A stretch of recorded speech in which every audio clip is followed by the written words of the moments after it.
عشان كده بنشوف مارسيل كولر بيلعب خالد عبد الفتاح اللي طبعا امكانياته كمدافع زي امكانياتي في الطبيخ مكان يوسف ايمن بس.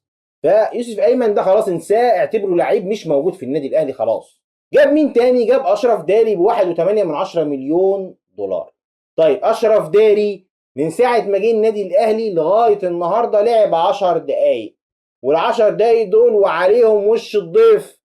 الراجل مصاب وفي مستشفى الاهلي ويعاني من التواء في الكاحل، مش عارف التواء ايه اللي في الكاحل اللي بيقعد يتعالج منه شهرين ده. ما اعرفش بصراحه، عمري ما شفت حد بيتعالج من التواء الكاحل شهرين، غريبه يعني. ماشي. يعني انت مشيت متولي مصري، رحت جبت متولي مغربي، ومتولي عن متولي ما فرقتش كتير، ده بياخد بالمصري ده بياخد بالدولار ومش فارقه، وفي الاخر نقعد نعيط ونقول احنا ما عندناش عمله صعبه والاهلي مش عارف يجيب العمله الصعبه عشان يجيب لعيبه من بره، وهو الفيلم كده اللي داير.